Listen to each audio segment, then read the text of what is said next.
എന്താ പറഞ്ഞ മൊത്തം നല്ല കാര്യങ്ങൾ മാത്രമേ പറഞ്ഞിട്ടുള്ളൂ. സത്യം പറയൂ.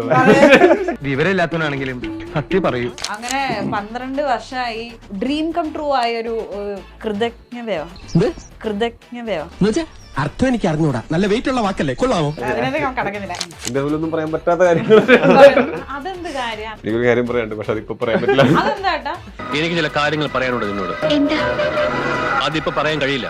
ആ ടോള് കണ്ടിട്ടില്ല നിങ്ങള്? ശിവജിത്ത് ചേട്ടൻ ആക്ച്വലി ഭയങ്കര ഫാൻ ബേസ് അല്ലേ ടോച്ചേട്ടാ? ലൈക് കലാതിലകം കലാപ്രതിഭ. ഇത് രണ്ട് സെയിം അല്ലേ? ഓ മൈ ഗാഡ്, നിങ്ങൾക്കൊരു വൈറൽ കണ്ടിട്ട് He's ready for anything. When a script works for him, I think he's ready.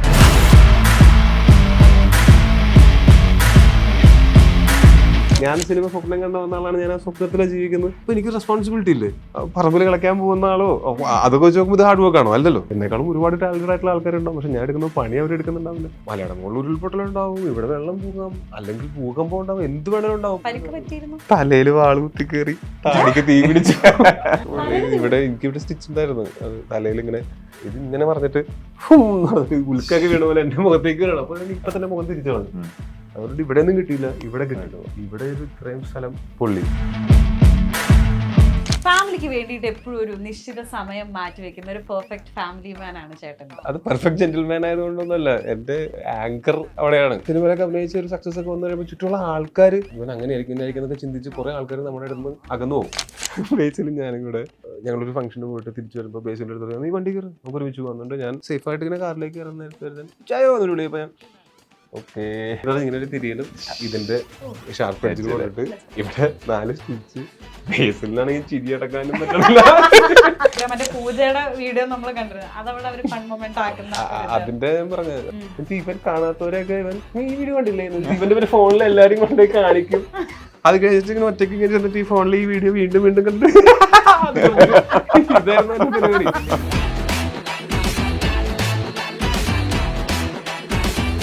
Hello viewers, welcome to Mollywood mix with Meenakshi. So ഇന്ന് മോളിവുഡ് മിക്സില് നമ്മുടെ മോളിവുഡിന്റെ സൂപ്പർ ഹീറോ ആണ് എൻ്റെ കൂടെ ഉള്ളത്. ആൻഡ് ഓൾസോ അജയന്റെ 2ാം മോഷണം എന്ന് പറയുന്ന സിനിമയിൽ അഭിനയിച്ചിട്ടുള്ള 2 ആക്ടേഴ്സ് കൂടെ ഉണ്ട്. So let me welcome Tovino Thomas, Harish ഏട്ടൻ ആൻഡ് ശിവജിത്ത് ഏട്ടൻ. ഹലോ. Hello hello hi. ടോച്ചേട്ടാ, ഞാൻ ഭയങ്കര ഹാപ്പിനെസ് കൊണ്ട് ഓവർവെൽംഡ് ആണ്. കാരണം ഇപ്പം ഇതിന്റെ ഡയറക്ടറിന്റെ ഒക്കെ ഇന്റർവ്യൂ എടുത്ത് കഴിഞ്ഞതേ ഉള്ളൂ. So it's your 10th year. എന്താ പറഞ്ഞ മൊത്തം നല്ല കാര്യങ്ങൾ മാത്രമേ പറഞ്ഞിട്ടുള്ളൂ. സത്യം പറയൂ. പണ്ടേ സത്യസന്ധനാണ്. അങ്ങനെ 12 വർഷമായി 50ാമത്തെ സിനിമയില് ട്രിപ്പിൾ റോൾ. ഇതെനിക്ക് തോന്നുന്നു മലയാളത്തില് ഒരു നടനും കിട്ടാത്തൊരു ഭാഗ്യമാണ്. 50ാമത്തെ സിനിമയിൽ 3 വേഷങ്ങൾ, അതും ശക്തമായിട്ടുള്ള 3 വേഷങ്ങൾ കൊണ്ട് വരികയാണ്. ആ ഒരു ഹാപ്പിനെസ് ആണോ, എക്സൈറ്റ്മെന്റ് ആണോ, അതോ ഒരു ഡ്രീം കം ട്രൂ ആയ ഒരു കൃതജ്ഞതയോ, സാറ്റിസ്ഫാക്ഷൻ? അതിനകത്ത് ഞാൻ കടക്കുന്നില്ല. എന്താ തോന്നുന്നത്? നല്ല എക്സൈറ്റ്മെന്റ് ഉണ്ട് ഈ സിനിമ. ഇതിനേക്കാളൊക്കെ ഉപരി 3D ആണ് സിനിമ. ആദ്യമായിട്ടാണ് 3D സിനിമയിൽ വർക്ക് ചെയ്യണത്. പിന്നെ ഈ സിനിമ ചെയ്തത് ഞങ്ങൾക്കൊക്കെ ഒരു ഇമോഷണൽ കണക്റ്റും കൂടെ ഈ സിനിമയോട് കൂടുതലായിട്ടുണ്ട്. അതായത് ഞങ്ങളൊരു ടീം ആയിട്ട് നിന്ന് ഞങ്ങളൊക്കെയും ഈ പറഞ്ഞ പോലെ പാർട്ട് ഓഫ് ഈ ടീമാണെങ്കിലും ഇതിനു മുമ്പേ ഈ ടീമിന്റെ പാർട്ടാണ്. അതായത് ജിതിൻ അവൻ വർക്ക് ചെയ്തിട്ടുള്ള സിനിമകളിൽ നിന്നൊക്കെ ഹാൻഡ് പിക്ക് ചെയ്തിട്ടുള്ള ആൾക്കാരാണ് ഞങ്ങളെല്ലാവരും. അപ്പൊ അതെ, അപ്പൊ കൽക്കിയിൽ അവൻ അസോസിയേറ്റ് ആയിരുന്നു. അപ്പൊ ഇതിനകത്തുള്ള ഞങ്ങൾ 3 പേരും മാത്രമല്ല, ഇതിനകത്തുള്ള ബാക്കി ആക്ടേഴ്സ് എല്ലാം, സുധീഷ് ചേട്ടനാണെങ്കിലും അനീഷ് ചേട്ടനാണെങ്കിലും ജിതിൻ പുത്തഞ്ചേരി ആണെങ്കിലും അല്ലെങ്കിൽ സഞ്ജു ശിവറാം, സഞ്ജു ആണെങ്കിലും ബേസിലാണെങ്കിലും ഒക്കെയും ഈ പറഞ്ഞ പോലെ ഞങ്ങൾക്ക് കുറെ കാലങ്ങളായിട്ട് അറിയാവുന്ന ആൾക്കാരാണ്. ഞങ്ങൾ ഈ സിനിമ എടുക്കുന്ന സമയത്ത് നമുക്ക് പല കാര്യങ്ങളും നമുക്കെതിരായിരുന്നു. പല കാര്യങ്ങളും നമുക്കെതിരെന്ന് വെച്ച് കഴിഞ്ഞാൽ അത്ര എളുപ്പത്തിൽ ചെയ്യാൻ പറ്റുന്നൊരു സിനിമയിലായിരുന്നു. അപ്പോൾ ആ സമയത്ത് നമ്മൾ എന്തെങ്കിലും ഒരു ഭയങ്കര നല്ലൊരു എക്സ്പീരിയൻസോ ഭയങ്കര മോശം ഒരു എക്സ്പീരിയൻസോ നമ്മൾ ഒരുമിച്ച് ഗോ ത്രൂ ചെയ്യുന്ന സമയത്ത് നമ്മൾ തമ്മിലുണ്ടാവുന്ന ഒരു അടുപ്പമുണ്ടല്ലോ. അങ്ങനെ ഒരു അടുപ്പം ഞങ്ങൾക്ക് എല്ലാവർക്കും ഈ സിനിമയുടെ സമയത്തുണ്ടായിരുന്നു. ഭയങ്കര സംഭവ ബഹുലമായിരുന്നു. ഇന്റർവ്യൂലൊന്നും പറയാൻ പറ്റാത്ത കാര്യങ്ങൾ. അതുകൊണ്ടല്ലേ ഇന്റർവ്യൂവിൽ പറയാൻ എനിക്കൊരു കാര്യം പറയാനുണ്ട്, പക്ഷെ അതിപ്പോ പറയാൻ പറ്റില്ല. ദേവൻ ചേട്ടന്റെ മറ്റേ ആ വീഡിയോ ഒന്നും കണ്ടിട്ടില്ലേ നിങ്ങള്? എനിക്കൊരു കാര്യം പറയാനുണ്ട്, പക്ഷെ ഇപ്പൊ പറയാൻ പറ്റില്ല. ആ ടോള് കണ്ടിട്ടില്ലേ നിങ്ങള്? അത് പറഞ്ഞായിരുന്നു. അപ്പോ ഈ സിനിമ വർക്ക് ചെയ്യുന്ന സമയത്ത് ഞങ്ങള് അതുകൊണ്ടൊരു കൂടുതൽ ഇമോഷണൽ കണക്ട് ഉണ്ട് സിനിമയോട്. പിന്നെ ഇതിൻ്റെ അകത്ത് നമ്മുടെ ഇന്റൻഷൻസ് ഭയങ്കര പ്യുവർ ആയിരുന്നു. ഈ സിനിമ നമുക്ക് ഈ സിനിമ എടുക്കുക എന്നുള്ളതല്ലാണ്ട് ഇതിൽ നിന്ന് നമ്മൾ വേറെ ഒന്നും പ്രതീക്ഷിക്കുന്നില്ല. അതുകൊണ്ട് തന്നെ നമ്മളെല്ലാവരും ഒരേ മനസ്സോടെ ഒരുമിച്ച് വർക്കും ചെയ്തിട്ടുണ്ടായിരുന്നു. അതിൻ്റെ ഒരു എക്സൈറ്റ്മെന്റ് ഈ സിനിമ സ്ക്രീനിൽ കാണാനായിട്ട്, ഇത് എല്ലാം കഴിഞ്ഞിട്ട് CGയും ഇതിന്റെ ബാക്ക്ഗ്രൗണ്ട് സ്കോറും ഇതിന്റെ 3Dയും ഒക്കെ കഴിഞ്ഞിട്ട് ഫസ്റ്റ് ഡേ പ്രേക്ഷകരൊപ്പം ഇരുന്ന് തിയേറ്ററിൽ കാണുന്നതിനെ കുറിച്ച് ആലോചിച്ചിട്ട് എനിക്ക് ഭയങ്കര എക്സൈറ്റ്മെന്റ് ഉണ്ട്. യെസ്. അപ്പൊ ഇതിന്റെ ഡയറക്ടർ ആയിട്ടുള്ള ജിതിൻ ലാലിനെ നിങ്ങൾക്ക് 3 പേർക്കും കുറച്ചധികം ഞങ്ങൾ നാളുകളായിട്ട് 3 ആൾ ഒരുമിച്ച് അഭിനയിച്ച കൽക്കിയിലെ കൽക്കി, അതെ. അപ്പം കൽക്കിയിലും ചേട്ടൻ അസോസിയേറ്റ് ആയിട്ട് വർക്ക് ചെയ്തിട്ടുണ്ട്. അപ്പം ആ ഒരു friendship which led to this film അങ്ങനെയായിരുന്നോ ഹരിശേട്ടാ? എനിക്ക് തോന്നുന്നു ഇതിന്റെ ഒരു ജസ്റ്റ് ഒരു ഐഡിയ ആയിട്ട് ചേട്ടാ ഇങ്ങനെ ഒരു സാധനം പ്ലാൻ ചെയ്യുന്നുണ്ട് എന്ന് ഞാൻ ആ കൽക്കി ചെയ്യുന്ന സമയത്തായിരുന്നു ജിതിൻ എൻ്റെ അടുത്ത് ആദ്യം പറയുന്നത്. പിന്നെ ഈ 2017 കട്ട് ടു 24 എന്ന് പറയുമ്പോൾ ഓൾമോസ്റ്റ് 7 years. ഈ 7 years യുനോ മേ ബി ഒരു ലോങ് ടൈം എന്ന് നമുക്ക് ഫീൽ ചെയ്യുമായിരിക്കും. പക്ഷെ അതിൽ ഒരു പ്രോഗ്രസ് എപ്പോഴും ഉണ്ടായിട്ടുണ്ട്. അത് ജിത്തിൻ്റെ അടുത്ത് ഓരോ പ്രാവശ്യം നമ്മൾ സംസാരിക്കുമ്പോഴും ഇതിനെപ്പറ്റി യുനോ പ്രീ പ്രൊഡക്ഷനിലായിക്കോട്ടെ, പിന്നെ ഷൂട്ട് ചെയ്യുമ്പോൾ ആയിക്കോട്ടെ, ഷൂട്ട് കഴിഞ്ഞിട്ടും ഓരോ പ്രാവശ്യം സംസാരിക്കുമ്പോൾ എന്തെങ്കിലും ഒരു ഡെവലപ്മെന്റ് ഉണ്ടാവും, ഒരു പ്രോഗ്രസ് ഉണ്ടാവും. സോ അത് ഭയങ്കര ജിത്തിൻ്റെ ഭയങ്കര ഒരു ക്വാളിറ്റിയാണ്. ആൻഡ് ഭയങ്കര കൺസിസ്റ്റന്റ് ആയിട്ട് ഭയങ്കര പെർസ്വേസീവ് ആയിട്ട് പുള്ളിക്കാരൻ നിന്നത്. അത് ഒരു സ്ഥലത്തും എത്രയോ പ്രശ്നങ്ങൾ വന്നിട്ട് പുള്ളിക്കാരൻ എവിടെയും ഇരുന്നിട്ടില്ല. പുള്ളിക്കാരൻ he kept on going. So അത് ഭയങ്കര ഒരു ക്വാളിറ്റിയാണ്. ആൻഡ് അത് അങ്ങനെ ഒരു ഡയറക്ടർ അങ്ങനെ നിൽക്കുമ്പോൾ നമ്മളെല്ലാം you know and we all know him. നമ്മൾ ഇതിപ്പം ഈ ARM തുടങ്ങുന്നതിന് മുമ്പ് ജസ്റ്റ് നമ്മൾ കണ്ട് പരിചയപ്പെട്ട് നമ്മൾ ഷൂട്ടിന് മാത്രം അങ്ങനെയല്ല. അതിനു മുമ്പ് നമുക്കൊരു റാപ്പും ഉണ്ടായിരുന്നു. അങ്ങനെ ഒരു റാപ്പോട് കൂടി നമ്മൾ ഇതിൽ വന്നത് കൊണ്ട് നമ്മൾ ഷൂട്ട് ചെയ്യുമ്പോഴും അങ്ങനെ തന്നെയാണ്. ഭയങ്കര ബഹളവും ഭയങ്കര ഓളമായിരിക്കും അവിടെ. So it's fun and it was challenging. അപ്പം രാത്രിയാണ് മോസ്റ്റ് ഷൂട്ട്സ്. അപ്പം ഭയങ്കര ഫിസിക്കലി ഡിമാൻഡിങ് ആയിരിക്കും. സോ ഇങ്ങനത്തെ സമയത്ത് നമ്മൾ അങ്ങനെ ഒരു അറ്റ്മോസ്ഫിയർ ഇല്ല എങ്കിൽ ഭയങ്കര ബുദ്ധിമുട്ടായിരിക്കും, ഭയങ്കര ഡ്രെയിനിങ് ആയിരിക്കും. ആൻഡ് ടോവി ആയിക്കോട്ടെ, ടോവി ഉണ്ടെങ്കിൽ ടോവി നമ്മളിപ്പം ഒരു സെറ്റിലേക്ക് പോകുന്നുണ്ടെങ്കിൽ ടോവി എവിടെയാണ് ഇരിക്കുന്നത് എന്നുള്ളത് നമുക്ക് മനസ്സിലാവും. ബിക്കോസ് ഭയങ്കര ഒച്ചയും ബഹളമായിരിക്കും. മാത്രമല്ല മറ്റേ ശബ്ദവും കേൾക്കാം ലുഡോന്റെ. ലുഡോ ഞങ്ങളുടെ മെയിൻ പരിപാടിയായിരുന്നു. ഒരു 3 മാസം നൈറ്റ് ഷൂട്ട്. 3 മാസം നൈറ്റ് ഷൂട്ടില് 2 ആഴ്ച ഉത്സവം, 2 ആഴ്ച അങ്കത്തല്ല് എന്നൊക്കെ പറഞ്ഞിട്ട്. അപ്പൊ ഇതിന്റെ ഷോട്ട് കഴിഞ്ഞ് എന്നെ ഒരു ഹാഫ് ആൻ അവർ ഉണ്ട് എന്ന് പറയുമ്പോ എന്ത് ചെയ്യും? വെറുതെ കളം നിരത്തിട്ട് എത്ര ടയർഡ് ആയിട്ട് നമ്മൾ റൂമിൽ പോയാലും നെക്സ്റ്റ് ഡേ നമുക്ക് ആ വൈകിട്ടാകുമ്പോഴേക്കും അവിടെ എത്താൻ വേണ്ടിയിട്ടുള്ള കാരണം നമ്മള് അങ്ങനെയുള്ള ഒരു തോന്നലൊന്നുമില്ല. നമ്മളവിടെ എത്തുക, ആ ഒരു ഇതാണ് നമ്മൾ ഏറ്റവും കൂടുതൽ എൻജോയ് ചെയ്യുന്നത്. റൂമിലിരിക്കുന്നത് അല്ലെങ്കിൽ അങ്ങനെ അത് ആ ഒരു സൗഹൃദം എല്ലാവരിലും ഉള്ളത് കൊണ്ടാണ് അത് നമുക്ക് ആ ഫീൽ ചെയ്യുന്നത്, ആ എനർജി കിട്ടുന്നത്. ശിവജിത്തേട്ടൻ ആക്ച്വലി ഭയങ്കര ഫാൻ ബേസ് അല്ലേ ടോവിച്ചേട്ടാ? ലൈക് കലാതിലകവും കലാപ്രതിഭ. ഇത് രണ്ട് സെയിം അല്ലേ? നിങ്ങൾക്കൊരു വൈറൽ കണ്ടന്റ് ഈ ചേട്ടൻ എന്താണെന്നെ ഇറിഗേറ്റിലോ ഈശ്വര. എനിവേ അങ്ങനെ ഭയങ്കര ഒരു കലാപ്രതിഭയാണ്. ആ ഒരു ഇതാണല്ലോ. അല്ല, കലാപ്രതിഭയും കലാതിലകവും തമ്മിലുള്ള വ്യത്യാസം നല്ലൊരു കലാകാരൻ അല്ല, ചെറിയ വ്യത്യാസമുള്ളൂ. അല്ല, വ്യത്യാസം അറിയോ? ചെറിയ വ്യത്യാസമുള്ളൂ. എന്താണ് കലാപ്രതിഭ എന്ന് പറഞ്ഞാല് അതിൽ ആണുങ്ങളെയും കലാതിലകം എന്ന് പറയുന്നത് അത്രേ ഉള്ളൂ വ്യത്യാസം. സാധനം സെയിം തന്നെ. സംയുക്തയും ടോവിയും കൂടെയാണ് കൽക്കിയുടെ ഇന്റർവ്യൂവിന്റെ സമയത്ത് ഞാനിത് മിണ്ടാതെ മോഹിനിയാട്ടമൊക്കെ രഹസ്യമായിട്ട് അങ്ങനെ പറയേണ്ട കാര്യമില്ല എന്നുള്ള രീതിയിൽ നിൽക്കുകയായിരുന്നു. അതില് ഭയങ്കര കൗതുകമല്ലേ? പിന്നെ അല്ല, എനിക്ക് ഇത് സാധനം കിട്ടാത്തത് കൊണ്ട് ഇതിന്റെ ഒരു അതറിയല.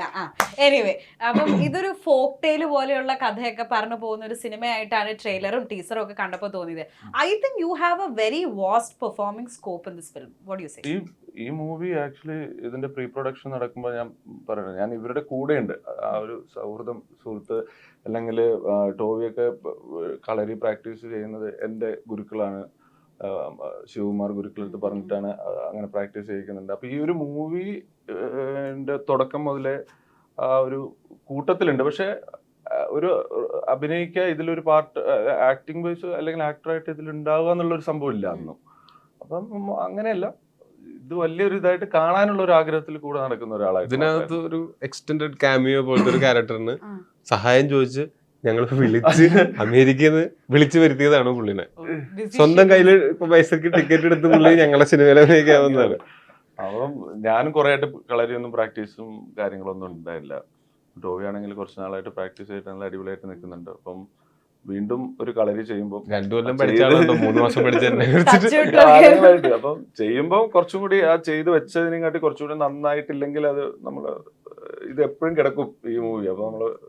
അപ്പൊ അങ്ങനെ ഒരു വലിയ കോൺഫിഡൻസ് ഇല്ലാതെ വന്നത്. പിന്നെ ഒരുമിച്ച് പ്രാക്ടീസ് ഒക്കെ ചെയ്ത് നമ്മൾ കുറച്ച് 2 ആഴ്ചയെങ്കിലും ഞങ്ങൾ പ്രാക്ടീസ് ചെയ്തു.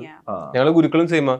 അപ്പൊ ഞങ്ങക്ക് അവിടെ ഒരു ക്ലാസ് റൂം പോലെ ആയിരുന്നു. അതായത് ഗുരുക്കൾ പറയും. അപ്പൊ എല്ലാ ദിവസവും Class ഉണ്ട്. ഷൂട്ട് കഴിഞ്ഞിട്ട്, എനിക്ക് ഷൂട്ടില്ല അന്നേരം, ഷൂട്ട് കഴിഞ്ഞിട്ട് ടോവി വരും. അത് നൈറ്റ് ഷൂട്ട് ആണെങ്കിൽ ഏർലി മോർണിംഗ് ഉണ്ടാവും പ്രാക്ടീസ്, അല്ലെങ്കിൽ വൈകിട്ട് ഉണ്ടാവും. അപ്പൊ നമുക്ക് ശരിക്കും ആ റിയൽ വെപ്പൺസും കാര്യങ്ങളൊക്കെ ആയിട്ടായിരിക്കും നമ്മള് പ്രാക്ടീസ് ഉണ്ടാവും. ഞാന് ഒരു വീഡിയോ കണ്ടിരുന്നു, ഇങ്ങനെ മറ്റേ വാളും പരിചയം വെച്ചിട്ട് ഇങ്ങനെ തടുക്കുന്ന ഒരു വീഡിയോ. ചേട്ടൻ ഒരു ചെറുക്കൻ ഇങ്ങനെ വെട്ടാൻ വരുമ്പോ.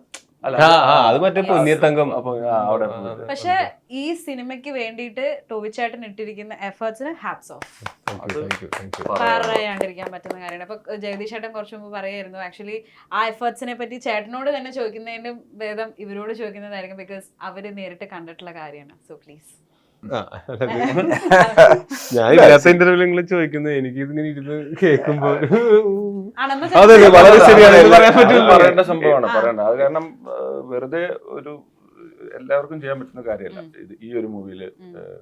എനിക്കിപ്പോ തോന്നിയത്, ഞാൻ കഴിഞ്ഞ ഇതിലും പറഞ്ഞിട്ടുണ്ടായിരുന്നു, എനിക്ക് ആ 3 ക്യാരക്ടറിനെയും 3 കഥാപാത്രമായിട്ട് തന്നെ കാണാൻ പറ്റും. ഒരു ഇതിലും ആ 3 കഥാപാത്രമായിട്ട് യാതൊരു ബന്ധവും ഉണ്ടാവില്ല. അല്ലെങ്കിൽ എവിടെയും ഇപ്പോൾ ഇതുവരെ അഭിനയിച്ചു വെച്ചിട്ടുള്ള, ടോവി ചെയ്തു വെച്ചിട്ടുള്ള ഓരോ ക്യാരക്ടറായിട്ടും ഒരു ബന്ധമില്ലാതെ ആ ഒരു ഓരോ കഥാപാത്രത്തിന്, ഈവൻ ഡബ് ചെയ്യാൻ പോയപ്പോഴും ഞാൻ കാണാൻ വേണ്ടി പോയിട്ടുണ്ടായിരുന്നു. ആ സമയത്ത് ഓരോ കഥാപാത്രത്തിന്റെ വോയിസിന് വരെ വ്യത്യാസം കൊടുത്ത്, ഏർലി മോർണിംഗ് ഒരു കഥാപാത്രത്തിന് ഏർലി മോർണിംഗ് ചെയ്തു, മറ്റേ വേറൊരു ടൈമിൽ ചെയ്തു. അങ്ങനെ അത്രയും എഫേർട്ട് ഇട്ടിട്ട് ഓരോ ചെറിയ ചെറിയ കാര്യങ്ങൾക്ക് പോലും ചെയ്യുന്നത് ഞാൻ കണ്ടിട്ടുണ്ട്. അപ്പൊ അത് പറയാതിരിക്കാൻ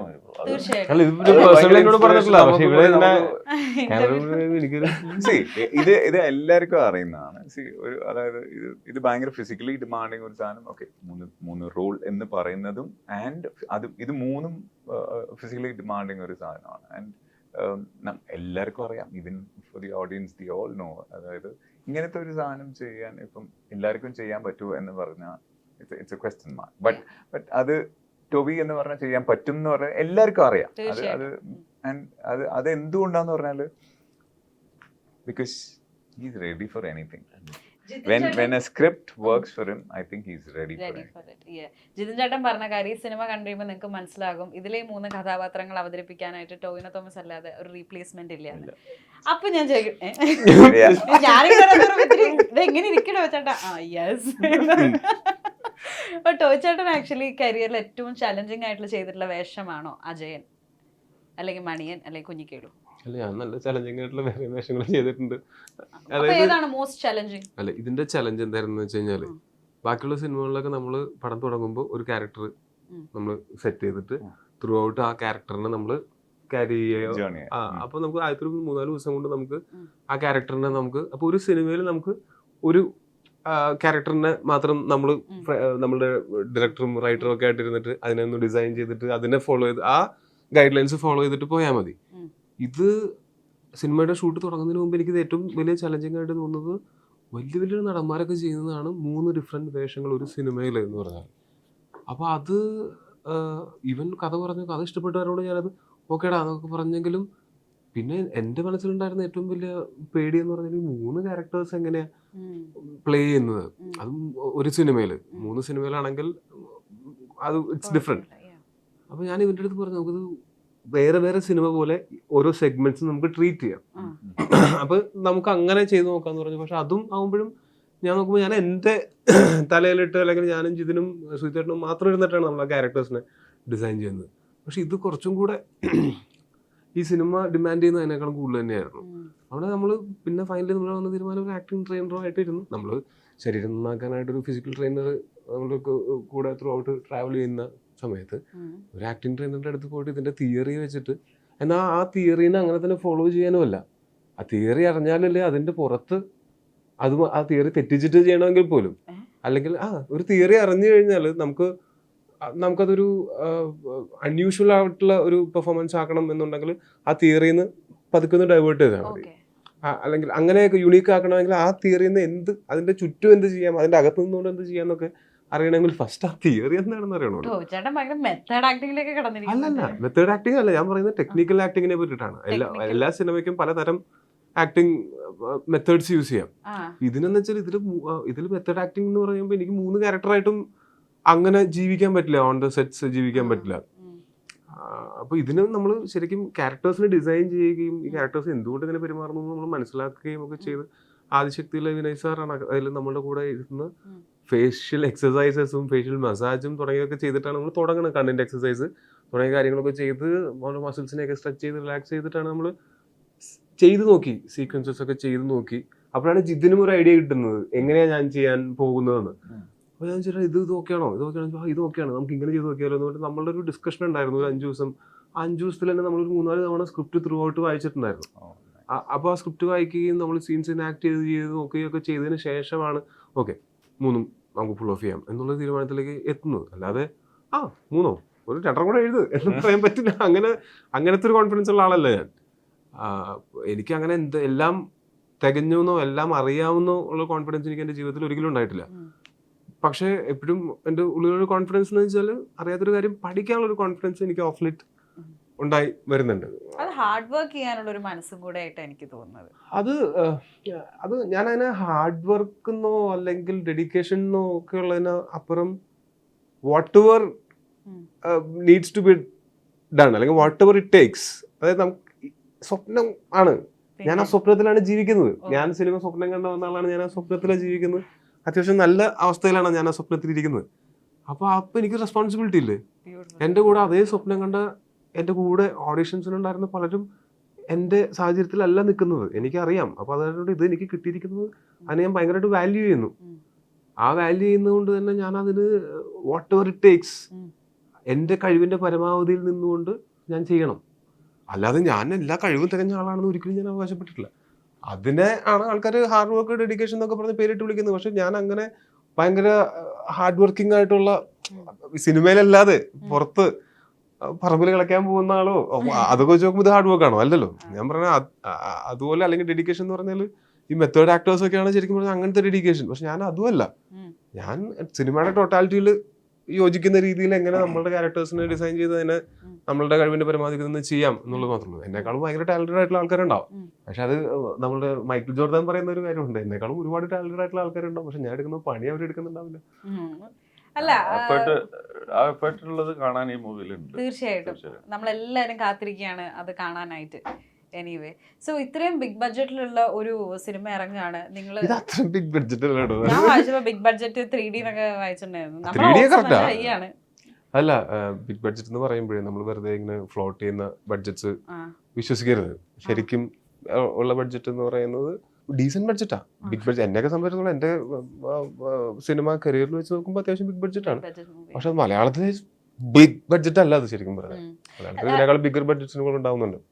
അല്ല, ഈ ഒരു സിനിമ മലയാളികളിലേക്ക് എത്തുമ്പോൾ ഒരു സൊസൈറ്റിയിലേക്കും കൂടിയിട്ട് ഒരു അവയർനെസ്സോട് കൂടിയിട്ട് വരുന്ന പോലെ തോന്നി. ബിക്കോസ് വയനാട് ഫ്ലഡ് ഇഷ്യൂവിനെ റിലേറ്റ് ചെയ്തിട്ട് നിങ്ങൾ ഇതിന്റെ ഒരു ഒരു അപ്ഡേറ്റ് അത് മാറ്റി വെച്ചിരുന്നു എന്ന് നമ്മൾ അറിഞ്ഞു, which I think is A very beautiful thing. കാരണം സിനിമ ഇറങ്ങുന്നത് പ്രേക്ഷകർക്ക് എൻജോയ് ചെയ്യാനാണ്. ബ്യൂട്ടിഫുൾ തിങ് ബേസിക്കലി അതല്ലേ നമ്മളുടെ സെൻസിബിലിറ്റി എന്നൊക്കെ പറയുന്ന സാധനമല്ലേ. സിനിമയൊക്കെ മനുഷ്യന്മാരുടെ ജീവിതമൊക്കെ കഴിഞ്ഞ് മനുഷ്യന്മാരുടെ ജീവിതമൊക്കെ സെറ്റായി നിൽക്കുമ്പോഴാണ് ഒരു എന്റർടൈൻമെന്റ് ഒക്കെ സ്ഥാനമുള്ളൂ. അല്ലാണ്ട് അതിനേക്കാളും മുകളിലൊന്നുമല്ല സിനിമ. എനിക്ക് തോന്നുന്നു മാറ്റി വെച്ചു എന്ന് പറയുന്നത്, ബ്യൂട്ടിഫുൾ എന്ന് പറയുന്നത്, I think it's the basic. ബാക്കി ഇറങ്ങിയ സിനിമകൾക്കൊന്നും അങ്ങനെ നമ്മൾ കണ്ടിട്ടില്ല. ബട്ട് ദിസ് വൺ ഹാഡ് ആ ഒരു മൈൻഡ് സെറ്റ്. നമ്മുടെ ചുറ്റുമുള്ള ആൾക്കാരാണ് അവിടെ കരഞ്ഞോണ്ടും ഫാമിലി പോയ ആൾക്കാർ എല്ലാവരും ഇരിക്കുന്നത്. ആ സമയത്ത് നമ്മള് കാണുന്ന വീഡിയോസും ഞാൻ ഒരു പോയിന്റ് കഴിഞ്ഞപ്പോ ന്യൂസ് ചാനൽ കാണാൻ പറ്റാണ്ടായി. ചേട്ടൻ ഭയങ്കര സെൻസിറ്റീവ് ഹാർട്ടഡ് പേഴ്സൺ അല്ലേ? ആരല്ലാത്തത് അല്ലേ? എനിക്ക് ആ ന്യൂസ് ചാനലൊക്കെ കണ്ടിട്ട് എനിക്ക് അത് ബേസിലും ഒരു ദിവസം വിളിച്ചിട്ട് ബേസിലും ഞങ്ങള് സംസാരിച്ചുകൊണ്ടിരുന്നത് എന്ത് അക്രമമാണ് നടക്കുന്നത്, അത് ആരും കുറ്റോ ഒന്നുമല്ലല്ലോ, അങ്ങനത്തെ ഒരു കാര്യമില്ലല്ലോ. നമുക്ക് ആരും ഒരു ബ്ലെയിം ഗെയിമിനൊന്നും സാധ്യതയില്ല. ഇതിപ്പോ മലയാളം മുകളിൽ ഉരുൾപൊട്ടലുണ്ടാവും, ഇവിടെ വെള്ളം പോകാം, അല്ലെങ്കിൽ ഭൂകമ്പം ഉണ്ടാവും, എന്ത് വേണേലും ഉണ്ടാവും. അപ്പൊ നമ്മള് എൻ്റെ മാനേജർ ഗോകുൽ അന്ന് ഒരു തത്വം പോലെ അവൻ പറഞ്ഞ, പക്ഷെ കലക്കൻ തത്വമായിരുന്നു. ചേട്ടാ ലൈഫിൽ ഒന്നിനും ഗ്യാരണ്ടി ഇല്ല ചേട്ടാ, ആകെ ഗ്യാരണ്ടി ഉള്ള ഒറ്റ കാര്യമുള്ളൂ, എന്താണത്? മരണം. അല്ല അല്ല ശരിക്കും ഗ്യാരണ്ടി ഫാക്റ്റാണ്. ശരിയാണ്. എന്തായാലും മരിക്കും, അതിൽ യാതൊരു ഉറപ്പില്ല. ഭാഗ്യം ഉണ്ടെങ്കിൽ മരിക്കാതിരിക്കാം എന്ന് പറഞ്ഞ ഓപ്ഷൻ ഇല്ലല്ലോ. സത്യം. യെസ്. ഈ ഇത്രയൊക്കെ ബിസി ഷെഡ്യൂൾ ഉണ്ടെങ്കിലും ഇത്രയൊക്കെ തിരക്കുകൾ ഉണ്ടെങ്കിലും ഞാൻ ചേട്ടൻ്റെ ഇൻസ്റ്റാഗ്രാം റെഗുലറായിട്ട് ഫോളോ ചെയ്യുന്ന ഒരാളാണ്. സോ ഐ സീൻ ഫാമിലിക്ക് വേണ്ടിയിട്ട് എപ്പോഴും ഒരു നിശ്ചിത സമയം മാറ്റി വെക്കുന്ന ഒരു പെർഫെക്റ്റ് ഫാമിലി മാൻ ആണ് ചേട്ടൻ. നീ ഇവരുടെയൊക്കെ ഇൻസ്റ്റാഗ്രാം നോക്കാത്തതുകൊണ്ടാണ്. അത് തീർച്ചയായിട്ടും അത് പെർഫെക്റ്റ് ജെന്റിൽമാൻ ആയതുകൊണ്ടൊന്നുമല്ല. എന്റെ ആങ്കർ അവിടെയാണ്. എനിക്ക് അല്ലാണ്ട് അതെ വീട്ടിൽ പോകുമ്പോഴാണ് എനിക്ക് ഏറ്റവും ഞാനായിട്ടിരിക്കാൻ പറ്റുക. ഞാൻ ഇങ്ങനെ തന്നെ പറയും, അതായത് I won't be myself I don't go home. We can be away from family. that's what I feel. And ടോവിനും ഞാൻ അതുപോലെ തന്നെയാണ് ഞാൻ കണ്ടിരിക്കുന്നത്. So it's a very beautiful thing. പുറത്തൊക്കെ നമ്മൾ വേറെ വേറെ പെർസോണാസ് ഇടേണ്ടി വരുമല്ലേ. ഇന്റർവ്യൂവിന് ഇരിക്കുമ്പോ എനിക്ക് ഇങ്ങനെ ഇരിക്കണ്ടേ, കാല് തുമ്പ കയറ്റി വെച്ച് ഇങ്ങനെ ഇരിക്കാൻ പറ്റില്ലല്ലോ. വീട്ടിൽ പോയി കഴിയുമ്പോൾ മാത്രമല്ലേ നമ്മളെ ജഡ്ജ് ചെയ്യാത്ത ആൾക്കാർ നീ എന്താ അങ്ങനെ ഇരിക്കുന്നത് എന്റെ അടുത്ത് ആരും ചോദിക്കില്ല. എന്റെ വീട്ടിൽ പോയിട്ട് എനിക്ക് തലയും കുത്തി നിൽക്കാം, ടൂവിന് തലയും കുത്തി നിൽക്കുന്നു എന്നുള്ളത് അതിനപ്പുറത്ത് അവരതിനകത്ത് എന്തുകൊണ്ട് തലയും കുത്തി നിൽക്കുന്നു അങ്ങനെ ഒന്നും ഒരു ചോദ്യം എൻ്റെ അടുത്ത് വരില്ല. എനിക്ക് ബാക്കിയുള്ള ഇപ്പൊ സിനിമയിൽ വന്നതിന് ശേഷം ഉണ്ടല്ലോ, നമ്മളല്ല ചുറ്റുമുള്ളവരാണ് നമ്മളെ നോക്കിക്കാണുന്ന രീതിയാണ് മാറുക. എന്നിട്ട് പറയും അവൻ ആകെ മാറിപ്പോയിരിക്കുന്നു, അവൻ തിരക്കല്ലേ, നീ വിളിച്ച് നോക്കിയായിരുന്നോ എന്നെ? ഇല്ല, എന്താ വിളിച്ചു നോക്കാൻ? ഞാൻ തിരക്കായിരിക്കും നീ വിചാരിച്ചതല്ലേ, ഞാൻ തിരക്കില്ലല്ല, നിനക്കെന്നെ വിളിക്കാൻ പാടില്ലായിരുന്നോ എന്ന് ഞാൻ എൻ്റെ ഫ്രണ്ട്സിനോട് ചോദിക്കാറുണ്ട്. അപ്പൊ നമ്മള് ഈ സിനിമയിലൊക്കെ അഭിനയിച്ച ഒരു സക്സസ് ഒക്കെ വന്നു കഴിയുമ്പോൾ ചുറ്റുമുള്ള ആൾക്കാർ തിരക്കായിരിക്കും എന്ന് വിചാരിക്കുന്ന ഒരവസ്ഥയുണ്ട്. അപ്പൊ നമ്മളുടെ ജീവിതം ഇങ്ങനെ ആയിരിക്കും, അതുകൊണ്ട് ഇവൻ മാറിയിട്ടുണ്ടായിരിക്കും, ഇവൻ അങ്ങനെ ആയിരിക്കും ഇങ്ങനെ ആയിരിക്കും എന്നൊക്കെ ചിന്തിച്ച് കുറെ ആൾക്കാർ നമ്മുടെ അടുത്ത് നിന്ന് അകന്നു പോകും. അങ്ങനെയൊക്കെയുള്ള എക്സ്പീരിയൻസസ് ഉണ്ട്. നമ്മൾ പണ്ട് പറഞ്ഞൊരു തമാശ ഇപ്പൊ പറയാൻ പറ്റാണ്ടോ, ഓ വലിയ സിനിമാറിനായതുകൊണ്ട് അങ്ങനെയൊക്കെ പറയുന്ന അവസ്ഥയൊക്കെ വരും. പക്ഷെ അങ്ങനെ എനിക്ക് എന്തും പറയാവുന്ന അത് ആ ഒരു സ്പേസ് എനിക്ക് എന്റെ വീട്ടിലുണ്ട്. അതുകൊണ്ട് തന്നെയാണ് എനിക്ക് അവരുടെ കൂടെയാണ് എനിക്ക് ഏറ്റവും കൂടുതൽ സമയം സ്പെൻഡ് ചെയ്യാനായിട്ട് ഇഷ്ടം. എനിക്ക് ആ ഒരു കോട്ട് ഇഷ്ടപ്പെട്ടോ, അതാണ് എന്റെ ഒരു ആങ്കർ എന്നുള്ളത്. അതെ, അത് ശരിക്കും അവിടെയാണ് നമ്മൾ നങ്കൂരം ഇട്ടിരിക്കുന്നത്. ബാക്കി ഇങ്ങനെ നങ്കൂരം എന്ന് പറയാൻ ആങ്കർ. നമ്മളാകുന്നത് ഏറ്റവും അടുത്ത് നമ്മുടെ സൗഹൃദ വലയത്തിലും കുടുംബത്തിലും. അതെ, ശിവജിത്തിന്റെ വീട്ടിൽ പോയി കഴിഞ്ഞാൽ ശിവജിത്തിന്റെ വീട് ഭയങ്കര രസമുള്ള ഒരു വലിയൊരു പറമ്പിന്റെ അടുക്കുള്ള ഒരു വീടാണ്. തറവാട് വീട് പോലത്തെ. തറവാട് വീടിന്റെ അല്ല, ഞാൻ അവിടെ പോയിരുന്നോ. അപ്പൊ ഞാൻ ഒരുപാട് ഫോറസ്റ്റ് പോലെ ഇങ്ങനെ കുറെ മരങ്ങളൊക്കെ വെച്ച് പിടിപ്പിച്ചിട്ട് അങ്ങനത്തെ ഒരു ഇതാണ്. അവിടെ പോയി കഴിഞ്ഞാൽ ഞാൻ എല്ലാം മറക്കും, സിനിമ മറക്കും, അമേരിക്ക വരെ മറക്കും. അതൊരു വേറൊരു ഇതാണ്, ഭയങ്കര ക്ലൻസിങ് ആണ് നമുക്ക്. സോ ARMല് ടോവിച്ചേട്ടന്റെ വേഷം നമുക്കറിയാം 3 ക്യാരക്ടേഴ്സിൽ എത്തുന്നുണ്ട്. ഇനി എനിക്ക് നിങ്ങളുടെ ക്യാരക്ടേഴ്സിനെ പറ്റിയിട്ടാണ് അറിയേണ്ടത്. അതിനുശേഷം എനിക്ക് ടോവിച്ചേട്ടനോട് കുറച്ച് കാര്യങ്ങൾ ചോദിക്കാനുണ്ട് കേട്ടോ. So I come back. എന്റെ character I play character called Sudev Varma. So ഇയാള് ബേസിക്കലി ഫ്രം ബോംബെ, ഒരു എന്താ പറയുക ബിസിനസ് സൈഡിലുള്ള ഒരാളാണ്. ആൻഡ് അയാൾക്ക് അയാളുടെ അജണ്ട ആൻഡ് അയാളുടെ ഐഡിയാസ് ആൻഡ് അയാൾ ഭയങ്കര സൊഫിസ്റ്റിക്കേറ്റഡ് ഒരാളാണ്. ആൻഡ് ഈ ചിയോദിക്കാവ് എന്ന് പറയുന്ന സ്ഥലത്ത് അയാൾ വരുന്ന ഭയങ്കര you know properly dressed and tucked in അങ്ങനെയുള്ള ഒരാളാണ്. അപ്പം ആ സമയത്ത് അപ്പം എൻ്റെ ഈ സുദേവ് എന്ന് പറയുന്ന ക്യാരക്ടർ വരുന്നത് ഈ അജയന്റെ ആ ഒരു ടൈം പീരീഡിലാണ്. സോ ഈ 3 ക്യാരക്ടേഴ്സും 3 ടൈം പീരീഡാണ്. അതിൽ അജയന്റെ ക്യാരക്ടറിന്റെ കൂടെയാണ് എന്റെ കോമ്പിനേഷൻസ്. ഏത് കാലഘട്ടത്തിലാണ് വരുന്നത്? ഞാനും അജയന്റെ കൂടെ ഉള്ളതാണ്. എന്നെ പേഴ്സണലി എന്നെ സംബന്ധിച്ചിടത്തോളം മുന്നേ ഫസ്റ്റ് മൂവിക്ക് വേണ്ടി കുറച്ച് കളറിങ് കാര്യങ്ങളൊക്കെ പഠിച്ചിട്ടുണ്ട്. ഇടയ്ക്ക് പ്രാക്ടീസ് ഒക്കെ ചെയ്യുവാണെങ്കിലും കുറെ കാലമായിട്ട് അങ്ങനെ ചെയ്യാതിരിക്കുന്ന ഒരു സമയം ഉണ്ടായിരുന്നു. ചെറിയൊരു ആക്സിഡന്റ് ഒക്കെ പറ്റി അങ്ങനെ നിൽക്കുന്ന സമയത്ത് വീണ്ടും എന്നെ അതിലോട്ട് കൊണ്ടുവന്ന ഒരു മൂവി. അതിന് പ്രധാനമായിട്ട് ടോവിയാണ് എൻ്റെ അടുത്ത് വിളിക്കുന്നത്, ഇങ്ങനെയുള്ള കാര്യം പറയുന്നതും വീണ്ടും വരിക, വീണ്ടും പ്രാക്ടീസ് ചെയ്യുക. ആ പ്രാക്ടീസ് ഇപ്പോഴും ഇടയ്ക്ക് ഇങ്ങനെ തുടർന്നു കൊണ്ടുപോയിട്ട് ഇപ്പം വീണ്ടും നമ്മൾ അപ്പോൾ ആ ഒരു പഠിച്ചിട്ടുള്ള ഒരു കല അല്ലെങ്കിൽ ഒരു മാർഷൽ ആർട്സ് ആണെങ്കിൽ അത് വീണ്ടും എനിക്ക് കൂടുതൽ എനിക്ക് അതിനെക്കുറിച്ച് പഠിക്കാനൊക്കെ ഇപ്പോൾ പറ്റി. അന്ന് പഠിച്ചിട്ടുള്ളത് ആ സിനിമയിൽ കുറേ ഉപയോഗിച്ചിട്ടില്ല, കാരണം ചെറിയ ഒരു അംഗം മാത്രം ആയിട്ടേ ഉണ്ടായിട്ടുള്ളൂ. പക്ഷെ ഇതിൽ ഞങ്ങൾ ഒരുപാട് ഈ ആയുധങ്ങളൊക്കെ എടുക്കുന്നുണ്ട്. അതായത് വടി, മുച്ചാൻ, കഠാര, വാളും ഇതും പരിചയം, പിന്നെ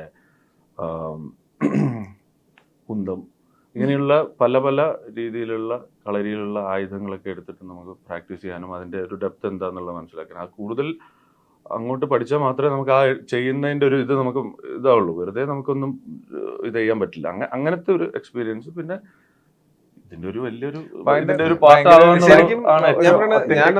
ഞാൻ എത്ര തവണ ആ സീക്വൻസ് കണ്ടിട്ടുണ്ടെന്ന് അറിയാമോ? നമ്മളുടെ ഈ അംഗത്തല സീക്വൻസ്. അവിടെ ഈ കഥാപാത്രത്തിന്റെ കാര്യം പറയുകയാണെങ്കിൽ നല്ല ആക്ടർ ആയിരിക്കണം, കളരി നന്നായിട്ട് അറിയണം, ശരീരം വഴക്കം ഉണ്ടാവണം, പിന്നെ കാഴ്ചയിൽ തന്നെ അതായത് അജയനുമായിട്ട് ഫൈറ്റ് ചെയ്യുന്ന സമയത്ത് ജയിക്കുമോ തോൽക്കുമോ എന്ന് പറയാൻ പറ്റരുത്. അതായത് ശരിക്കും ആ സമയത്ത് ബ്രോന്റെ ക്യാരക്ടർ വരുന്ന സമയത്ത് അജയനോട് അണ്ടർഡോഗായി പോവാണ്. കാര്യം വെച്ചാൽ അങ്ങനെയാണ് ആ ക്യാരക്ടറിന്റെ പ്ലേസ്മെന്റ്. കാവുമ്പായി സുധാകരൻ എന്ത് ടെർമിനേറ്റർ എന്നാ പറയുന്നത്, ബേസിലിന്റെ ഒരു അനൗൺസ്മെന്റിൽ ആ ഒരു സ്ഥലത്തിന്റെ പേരുണ്ട്. അതെ, കാവുമ്പായി ടെർമിനേറ്റർ. അതതിനാ എനിക്ക് പറഞ്ഞാൽ അവിടെ എനിക്ക് വേറെ ആരെയും ആ സീക്വൻസ് കാണുമ്പോൾ അവിടെ വേറെ ആരായിരുന്നെങ്കിലും ഇത്രയും എനിക്കും വർക്ക് ചെയ്യുന്ന സമയത്ത് എന്തൊരു കംഫർട്ടബിൾ ആയിരുന്നു അറിയാമോ. ഞങ്ങൾ രണ്ടുപേരും അങ്ങോട്ടും ഇങ്ങോട്ടും പരിക്കുകൾ പറ്റാതിരിക്കുകയും വേണം. എന്നാൽ നമ്മൾ ഇത്തിരി ഡേഞ്ചറസ് ആയിട്ടുള്ള പരിപാടിയാണ് ആ കടാരയൊക്കെ വെച്ചിട്ട് ചെയ്തുകൊണ്ടിരിക്കുന്നത്. പിന്നെ അത് ചെയ്യുന്ന സമയത്ത് ഈ പറയുന്ന പോലെ നമ്മൾ ഒരുമിച്ച് പ്രാക്ടീസ് ചെയ്ത കാരണം കൊണ്ട് ഞങ്ങൾക്ക് അതിന്റെ കൊറിയോ ഒക്കെ കുറച്ചും നമുക്കറിയാം. അത് നമ്മൾ 2 ആഴ്ച പ്രാക്ടീസ് ചെയ്താലുണ്ട്. ഇപ്പൊ വേറൊരു ആക്ടറിന്റെ അടുത്ത് എനിക്ക് ഇത്രയൊരു സ്വാതന്ത്ര്യമോ ഇത്രയൊരു ഡേഞ്ചറസ് ആയിട്ടുള്ള സാധനം ചെയ്യാനായിട്ടും അല്ലെങ്കിൽ സജഷൻസ് അങ്ങോട്ടും ഇങ്ങോട്ടും പറയാൻ വളരെ ഓപ്പൺ ആയിട്ട് പറയാം. പിന്നെ അത് നിങ്ങൾ കാണുമ്പോൾ മനസ്സിലാവും അവിടെ വേറൊരാളെ പ്ലേസ് ചെയ്യാനായിട്ട് ബുദ്ധിമുട്ടായിരിക്കും. എനിക്ക് തോന്നുന്നു ഭയങ്കര ഒത്തന്റിക് ആയിരുന്നു. ഈ കളറി എന്ന് പറയുന്നത് ജസ്റ്റ് അഭിനയം മാത്രമല്ല, ആക്ച്വലി കളറി അറിയാവുന്ന ആളാണെന്നുള്ളത് നമുക്കത് കാണുമ്പോൾ തന്നെ മനസ്സിലാവും.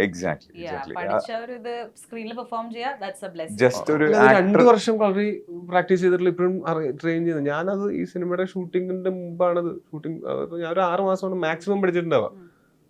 അപ്പൊ ഞാൻ ആലോചിക്കുന്നപ്പോ 2 വർഷം കൊണ്ട് ഉണ്ടാക്കിയത് അതൊന്നും പോവില്ല. അത് ഞാൻ മനസ്സിലാക്കിയത് ഇവിടെ വന്നിട്ട് പ്രാക്ടീസ് ചെയ്തപ്പോഴാണ് മനസ്സിലായത്. തീരെ കോൺഫിഡൻസ് ഇല്ലായിരുന്നു. അപ്പം ഗുരുക്കൾ എൻ്റെ അടുത്ത് പറഞ്ഞു, നീ എന്തായാലും വന്നിട്ട് നോക്കിയിട്ട്. കാരണം എനിക്ക് എന്തായാലും ചെയ്ത് വെച്ചിരിക്കുന്നതിന് കുറച്ചും കൂടി മുന്നോട്ട് ചെയ്തിട്ടില്ലെങ്കിൽ നമ്മൾ ആ ഒരു കലയോട് ചെയ്യുന്ന ഒരു മോശമായിട്ടാണ്. കാരണം ഞാൻ പ്രാക്ടീസ് ഇല്ലാത്തതുകൊണ്ട് അതിനോട് ചെയ്യുന്ന ഒരു ഇതായിട്ട് തോന്നില്ല. ഇപ്പം ഇത് വന്ന് ഒരു 1 വീക്ക് കഴിഞ്ഞല്ലേ, 1 വീക്ക് കഴിയുമ്പോൾ തന്നെ പഴയ ഒരു ഫോമിലെത്തി. മസിൽ മെമ്മറി ഉണ്ടല്ലോ അങ്ങനെ അത് ഞാൻ റിയലൈസ് ചെയ്ത് ഇപ്പോഴാണ്. ഓക്കെ, സോ എനിവേ ടോയ് ചേട്ടൻ is completing his 50th film. ഞാൻ ഒരു ചെറിയ റൗണ്ടിലേക്ക്, ചേട്ടൻ്റെ ഒരു ക്യാരക്ടർ റൗണ്ടിലേക്ക് ഞാൻ ചേട്ടനെ കൊണ്ടുപോവാണ്.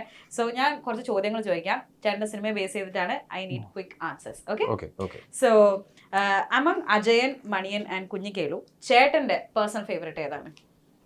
മണിയൻ. അത് മണിയൻ എന്തോ, പക്ഷെ എന്റെ ഫ്രണ്ട്സ് ചിലർ സിനിമയുടെ സീക്വൻസുകൾ കണ്ടവർ പറയുന്നത് അവർക്ക് ഏറ്റവും ഇഷ്ടപ്പെട്ടത് അജയനാണെന്നാണ്. അത് സിനിമയായിട്ട് കാണുമ്പോഴാണത്. പക്ഷെ എനിക്കത് മണിയനിലൊരു ആ ഒരു റോനസും പരിപാടിയൊക്കെ ഭയങ്കര ഇഷ്ടമായിരുന്നു. ഓക്കെ, ഇതിൽ ഏറ്റവും കൂടുതൽ ചാലഞ്ച് എടുത്തത് ഏത് ക്യാരക്ടർ ചെയ്യാനായിട്ട് ഈ 3 എണ്ണത്തില്? അത് മണിയനിലും അജയനിലും ഒരുപോലെ ചാലഞ്ചിങ് ആയിരുന്നു. ഈവൻ കുഞ്ഞിക്കളിലും ആണെങ്കിലും.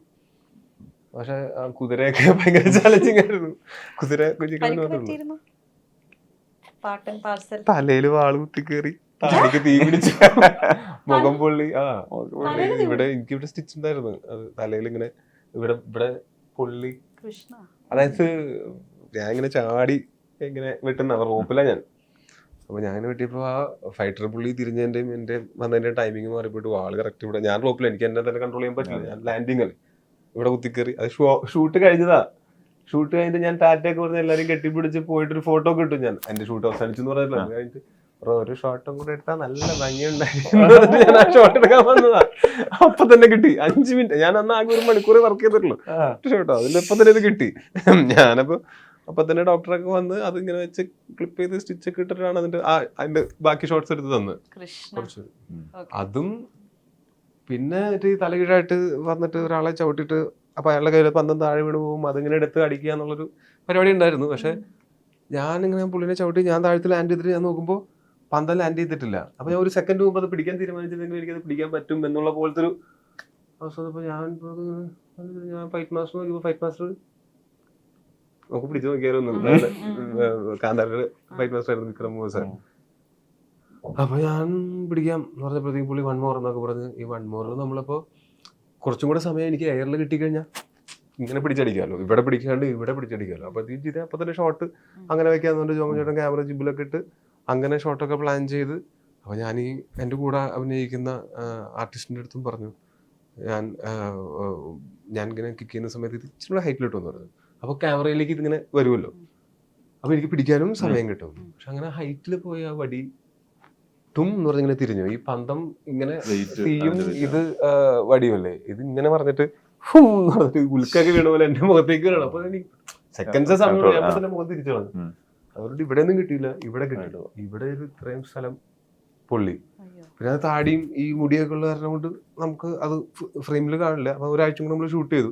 അപ്പൊ ഈ ഒരാഴ്ചയും നമ്മളുടെ സിനിമയിലെ ഇൻവെസ്റ്റേഴ്സിൽ ഒരാളുണ്ട്, വിനീത് ഡോക്ടറിന്റെ വൈഫ് സ്കിൻ സ്പെഷ്യലിസ്റ്റ് ആണ്. അപ്പൊ പുള്ളിക്കാരനെ അപ്പൊ തന്നെ ജിതിൻ മെസ്സേജ് അയച്ച് വിളിച്ച് ചോദിച്ച് 2 മരുന്നുകൾ ഉണ്ടായിരുന്നു. ഇത് ഉണങ്ങാനുള്ളത് ഫസ്റ്റ്, ഉണങ്ങി കഴിഞ്ഞപ്പോ ഇത് ഇവിടുത്തെ മൊത്തം ഇങ്ങനെ പറ്റ പൊളിഞ്ഞു പോയി.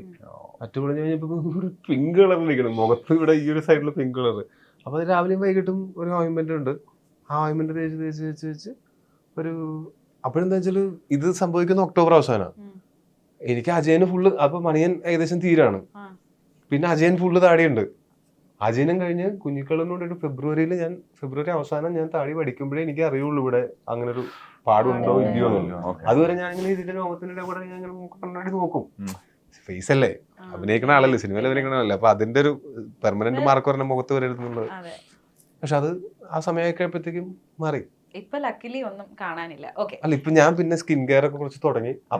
പിന്നെ വെറുതെ കാര്യമുണ്ട്. എനിക്കിവിടെ വേറൊരു ദിവസം ഒരു 4 സ്റ്റിച്ച് കിട്ടും ഒന്നുമില്ല. കാറിൽ കയറി ഇപ്പൊ കാറിന്റെ മറ്റേ സീറ്റിന്റെ ബാക്കിൽ ഒരു ജീവി ഉണ്ടാവില്ലേ, അതിന്റെ കാറിന്റെ സീറ്റ് ഇങ്ങനെ ഇട്ടേക്കായിരുന്നു. ബേസിലും ഞാനും കൂടെ ഞങ്ങളൊരു ഫംഗ്ഷന് പോയിട്ട് തിരിച്ചു വരുമ്പോ ബേസിന്റെ അടുത്ത് നീ വണ്ടി കയറി നമുക്ക് ഒരുമിച്ച് പോകുന്നുണ്ട്. ഞാൻ അപ്പൊ അവന്റെ വണ്ടി ബാക്കിൽ ഫോളോ ചെയ്യാൻ പറഞ്ഞിട്ട് അവൻ വണ്ടിയിൽ ബാക്കിൽ കയറി. അപ്പൊ ഞാൻ പറഞ്ഞു ഞാനും ബാക്കിലിരിക്കാം. അപ്പൊ ഞാൻ കോട്ടയത്ത് നിന്ന് അങ്ങോട്ട് വന്നായിരുന്നു. അപ്പൊ വന്ന കാരണം കൊണ്ട് ഞാൻ വരുമ്പോ എപ്പോഴും സീറ്റ് ബാക്കിൽ കിട്ട് കിടന്ന് ഉറങ്ങിയാൽ വരാം. എനിക്ക് കാറിൽ ട്രാവൽ ചെയ്യുമ്പോൾ ഉറങ്ങാൻ ഭയങ്കര ഇഷ്ടമാണ്. അപ്പൊ ഞാൻ തന്നെയാണ് ചെയ്ത് വെച്ചിട്ടുണ്ടായിരുന്നത്, സീറ്റ് ഇങ്ങനെ ബാക്കിലോട്ടാക്കി വെച്ചിട്ടുണ്ടായിരുന്നു. ഞാനിങ്ങനെ സേഫായിട്ട് ഇങ്ങനെ കാറിലേക്ക് കയറുന്ന നേരത്തെ ചായോ വന്നിട്ട് അപ്പൊ ഞാൻ ഓക്കെ മൈൻഡ് ചെയ്യാതിരിക്കണ്ടെന്ന് വെച്ചിട്ട് ഓക്കെ ഇതാണ് ഇങ്ങനെ ഒരു തിരിയലും ഇതിന്റെ ഷാർപ്പ് എഡ്ജിൽ കൊണ്ടിട്ട് ഇവിടെ 4 സ്റ്റിച്ച്. ബേസിലാണെങ്കിൽ ചിരി അടക്കാനും പറ്റില്ല. അല്ല, ഇത് സംഭവിച്ച ഇൻസിഡന്റ് വെച്ചിട്ട് ഇവനാണ് എന്നെ. എന്നിട്ട് ഞങ്ങൾ എല്ലാവരും കൂടി ആസ്റ്ററിൽ പോയിരുന്നിട്ട് അവിടെ ഫുൾ കോമഡി ഷോ ഞാനും കൂടിട്ട്. അതായത് ഇത് പറ്റിയിട്ടുണ്ടെങ്കിൽ പോലും നമ്മളതിന്റെ അവൻ കൂടെയുള്ള സമയത്ത് അത് കോമഡി ആയിട്ടാണല്ലോ വരുന്നത്. ഡോക്ടറെ ഇതെന്തായാലും പാടുവരില്ലേ സൈഡിലിരിപ്പുണ്ട്. ഇവർക്ക് തമ്മിൽ എന്തെങ്കിലും അബദ്ധം പറ്റിയ കൂടെ മറ്റേ പൂജയുടെ വീഡിയോ നമ്മൾ കണ്ടിരുന്നു, അതവിടെ അവര് ഫൺ മൊമെന്റ് ആക്കുന്ന. അതിന്റെ ഞാൻ സമീർക്കനെ ഒരു ദിവസം കണ്ടപ്പോൾ സമീർക്ക് പറയണേ, ഇവൻ ഈ വീഡിയോ അത് സംഭവിച്ചു, അത് വീഡിയോ എല്ലാരും കണ്ടു. എന്നിട്ട് ഇവൻ കാണാത്തവരൊക്കെ ഇവൻ ഈ വീഡിയോ കണ്ടില്ലേ ഇവന്റെ ഫോണിൽ എല്ലാരും കൊണ്ടുപോയി കാണിക്കും. അത് കഴിഞ്ഞിട്ട് ഇങ്ങനെ ഒറ്റയ്ക്ക് ഇങ്ങനെ ചെന്നിട്ട് ഈ ഫോണിൽ ഈ വീഡിയോ വീണ്ടും കണ്ടു. ഇതായിരുന്നു എന്റെ പരിപാടി. ഞാൻ പണ്ടൊരു പഴം നിന്ന വീഡിയോ എടുത്താണ് അവന്റെ, അതിന്റെ പേരിലാണ് ഇപ്പോഴും. ഇനി അടുത്തത് ടൊവിനോ തോമസിന് പേഴ്സണലി ഏറ്റവും റിലേറ്റ് ചെയ്യാൻ പറ്റുന്ന ക്യാരക്ടർ ഈ ഒരു 12 വർഷം ചെയ്തതിൽ വെച്ചിട്ട്. അങ്ങനെ പറഞ്ഞാലേ എല്ലാത്തിലും റിലേറ്റബിലിറ്റിയുടെ ഒരു പരിപാടി ഉണ്ടാവും. കാര്യം എന്ന് വെച്ചാല് ഇതൊന്നുമല്ല ഞാൻ, പക്ഷെ ഇതിലെല്ലാം ഞാനുണ്ട്. ഏതെങ്കിലും ഒരു ക്യാരക്ടറിന്റെ ഒരു സ്വഭാവം എനിക്ക് വേണ്ടാന്ന് തോന്നിയിട്ടുണ്ടെങ്കിൽ അതേതായിരിക്കും? അത് കുറെ ഉണ്ട്. നമ്മൾ ആ സിനിമ ചെയ്യുന്ന സമയത്ത് ആ ക്യാരക്ടറിനെ ജസ്റ്റിഫൈ ഒക്കെ ചെയ്യിക്കും. പക്ഷെ സ്വന്തമായിട്ട് അങ്ങനെ അത് ക്യാരി ചെയ്യണ്ട എന്നുള്ളത് വല്ലാണ്ട് പാവായാലും പ്രശ്നമാണ്, ഭയങ്കര ദുഷ്ടനായാലും പ്രശ്നമാണ്. വൈറസിലുള്ള പോലത്തെ ക്യാരക്ടേഴ്സ് ചെയ്യാനാണോ അതോ മായനദിയിലെ പോലത്തെ നല്ല റൊമാൻസ് ചെയ്യാനാണോ അതോ കളയിലും ഇതിനകത്തൊക്കെ ഉള്ള പോലെ സ്റ്റണ്ട് ചെയ്യാനാണോ ടൊവിനോ തോമസിന് ഏറ്റവും ഇഷ്ടം? ഇതിന്റെയൊക്കെ ഒരു മിക്സ് ആണ് നല്ലത്. എനിക്ക് ചെയ്യാനും എന്റെ കരിയറിനും ഒക്കെ നല്ലത് ഇതിന്റെ ഒരു മിക്സ് ആണ്. ഓക്കെ, അപ്പൊ അങ്ങനെ ഒരു മിക്സ് ആണ് നമ്മൾ ARLMല് പ്രതീക്ഷിക്കുന്നത്. ഏകദേശം അങ്ങനത്തെ ഒരു മിക്സ് ആയിരിക്കും. അപ്പം ഇനി ഇതുപോലെ ഒരു 100th സിനിമയ്ക്ക് നമ്മൾക്ക് ഇരിക്കണം. Yeah. അപ്പൊ അന്ന് ഞാനും ചേട്ടനും ഇതേപോലെ ആദ്യം ഇന്റർവ്യൂ ഞാൻ ബാറ്റൊക്കെ പൊക്കി കാണിക്കും. ഓക്കെ, അപ്പം എന്തായാലും ഓൾ ദി വെരി ബെസ്റ്റ് അജയന്റെ രണ്ടാം മോഷണത്തിന്. അജയൻ നമ്മുടെ മനസ്സ് മുഷിക്കട്ടെ. ബിഫോർ വൈൻഡിങ് അപ്പ്, ഇതിന്റെ ടീസർ ഞാൻ കണ്ടപ്പോ ഒരു ലൈൻ ഉണ്ടായിരുന്നു, എന്ത് വിലയും കൊടുത്ത് നമ്മളിത് സുരക്ഷിക്കും, പ്രൊട്ടക്ട് ചെയ്യുമെന്ന്. So if I ask you for a thing that you would protect at any cost, പെട്ടെന്ന് മനസ്സിൽ വരുന്ന സാധനം എന്താ? നമുക്ക് ഇഷ്ടമുള്ളവർ, your family, friends? Family, friends ഒക്കെ Beautiful. ഇതുപോലെ എടുത്തും പ്രൊട്ടക്ട് ചെയ്യും. അപ്പം thank you so much guys and all the best for the film. Thank you. Good luck.